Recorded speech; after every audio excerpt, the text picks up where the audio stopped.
Assalamualaikum warahmatullahi wabarakatuh. Alhamdulillah wassalatu wassalamu ala Rasulillah wa ala alihi wa sahbihi wa man wala wala haula wala quwwata illa billah.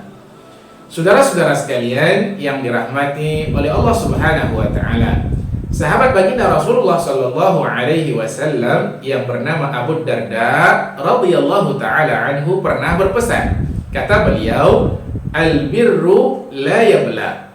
Kebaikan itu tidak akan pernah usang. "Wal itsmu la yunsa." Dan dosa itu tidak akan pernah dilupakan. "Wad dayyanu la yanam." Sementara Allah Subhanahu wa taala itu tidak pernah tidur. Fakun kama syi'ta, maka silakan lakukan apa saja yang engkau suka, akan tetapi ingat, kama tadinu tudan, sebagaimana engkau berbuat, maka seperti itulah akibat yang akan engkau terima. Riwayat ini dikeluarkan oleh Al-Imam Ahmad rahimahullah di dalam kitabnya Az-Zuhud bi isnadin sahih, dengan sanad yang sahih. Saudara-saudara sekalian yang dirahmati oleh Allah Subhanahu wa taala, di sini ada beberapa pesan penting dari Abu Darda radhiyallahu taala anhu. Yang pertama adalah al-birru la yablah. Kebaikan itu tidak akan pernah usang. Saudara-saudara sekalian, apapun kebaikan yang pernah kita lakukan, insyaallah tidak akan pernah sia-sia. Allah Subhanahu wa taala akan memberikan balasan kepada kita, baik di dunia ini maupun nanti di akhirat. Orang lain juga yang barangkali kita pernah berbuat baik kepadanya, insya Allah itu tidak akan pernah dilupakan.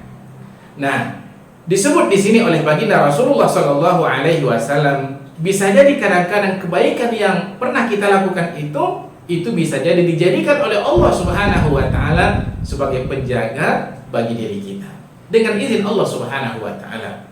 Baginda Rasulullah sallallahu alaihi wasallam bersabda, "Shana'iul ma'ruf." Perbuatan-perbuatan yang baik itu, kata Nabi, taqi masari'as su'i wal afati wal halakat, itu bisa melindungi seseorang dari keburukan, bahaya dan kebinasaan. Wa ahlul ma'rufi fid dunya hum ahlul ma'rufi fil akhirah. Mereka ahlul khair, ahli kebaikan di atas dunia ini, insya Allah mereka juga akan menjadi ahlul khair di akhirat. Akan tetapi di sini saudara-saudara sekalian, ya, yang senantiasa perlu diingat adalah saat kita melakukan kebaikan tadi harus luruskan niat. Yang kedua adalah pesan Abu Darda, al-ithmu la yunsa, bahwa dosa itu tidak akan pernah dilupakan. Nah, sekarang apa yang dimaksudkan dengan dosa? Baginda Rasulullah Shallallahu Alaihi Wasallam pernah mengatakan tentang dosa, al-ithmu, dosa itu adalah, kata Nabi, mahaka fi sadrika, sesuatu yang membuat hatimu jadi gelisah, wa karihta ay yattali'a alaihi an-nas, dan engkau tidak suka jika dosamu itu diketahui oleh orang lain. Hadis ini diriwayatkan oleh Al-Imam Muslim rahimahullah. Dalam riwayat yang lain, baginda Rasulullah sallallahu alaihi wasallam mengatakan juga tentang dosa itu, kata Nabi, al-ithmu, dosa itu adalah ma lam taskun ilaihi an-nafsu, di mana jiwa seseorang tidak akan pernah merasa tenang. Wa lam yatma'inna ilaihi al-qalbu, dan juga ya, hati manusia tidak akan pernah merasakan tentram akibat dosa yang sudah pernah dilakukannya. Wa in aftakal muftun, sekalipun orang lain memberikan fatwa kepadamu bahwa apa yang telah engkau lakukan itu bukanlah sebuah dosa, akan tetapi engkau akan tetap merasakan ketidaktenangan di dalam hatimu. Hadis ini diriwayatkan oleh Al-Imam Ahmad rahimahullah di dalam kitab Musnadnya bi isnadin sahih, dengan sanad yang sahih. Nah, saudara-saudara sekalian, disebutkan berikutnya adalah bahwa dosa itu la yunsa, tidak akan pernah dilupakan.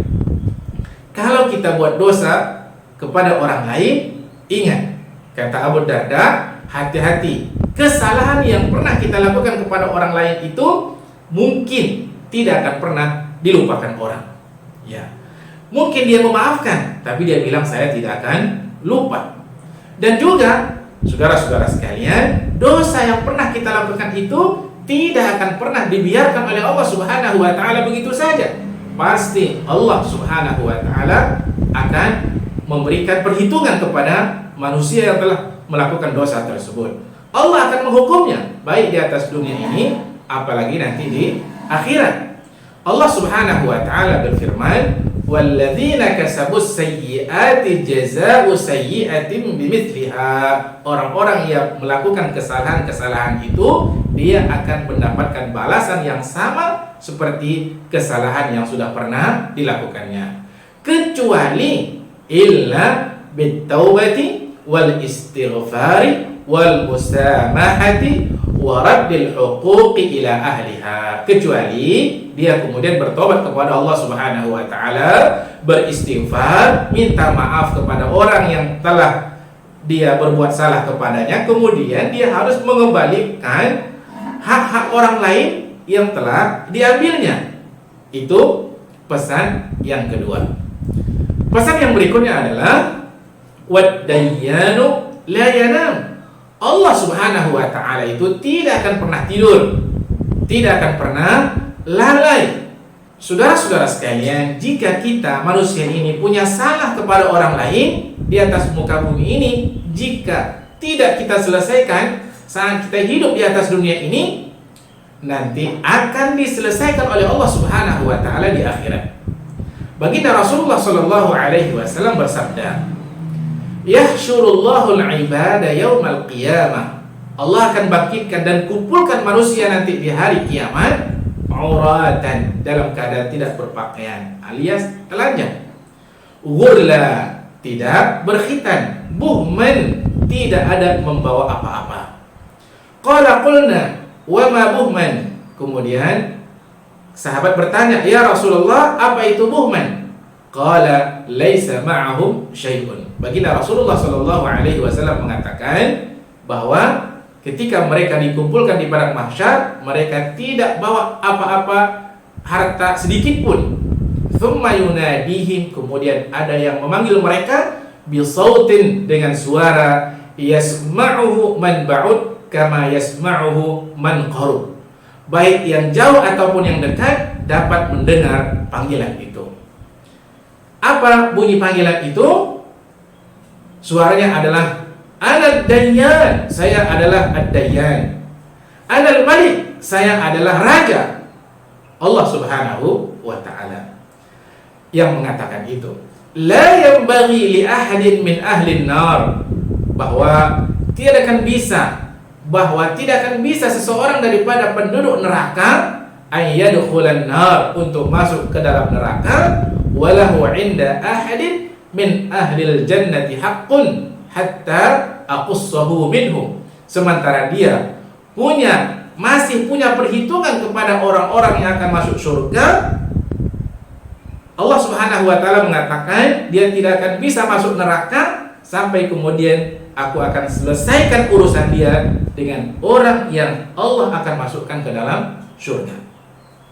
Wala yanbaghi li ahadin min ahlil jannah, dan tidak bisa juga orang yang akan masuk ke dalam surga ayyadkhulal jannah, bahwa dia masuk surga, wali ahadin min ahlin nari indahu haqqun hatta aqussahu minhu, sehingga aku selesaikan masalah dia dengan orang yang akan masuk ke dalam neraka. Kalau dia punya masalah dengan orang yang akan dimasukkan ke dalam neraka, kata Allah, hatta lutamah, sampai sebuah tamparan pun itu akan diambil kira oleh Allah Subhanahu wa ta'ala.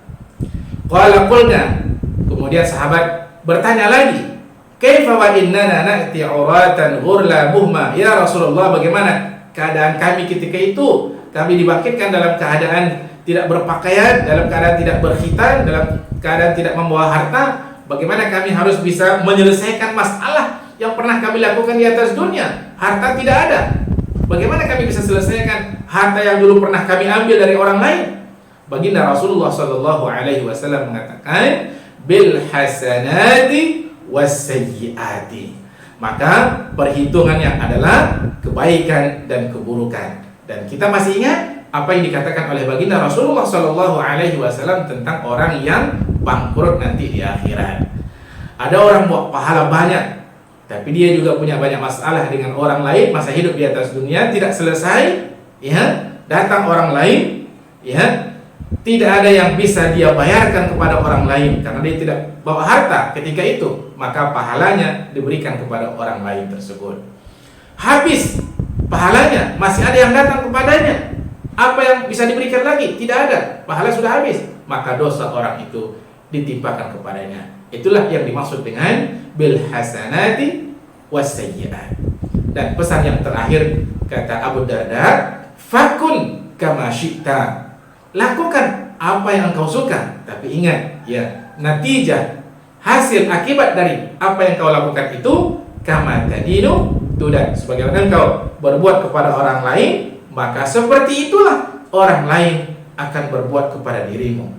Atau bisa jadi maknanya, sebagaimana engkau berbuat, maka balasan yang engkau terima, ya seperti itulah. Jika buruk yang engkau lakukan, buruk juga yang engkau dapatkan. Jika baik yang engkau lakukan, maka insya Allah baik juga yang akan engkau dapatkan. Sehingga saudara-saudara sekalian, ada satu kaidah yang disebutkan oleh para ulama, al-jaza'u min jinsil amal, bahwa balasan yang didapat oleh seseorang itu sejenis dengan perbuatan yang pernah dia lakukan. Wallahu ta'ala alam.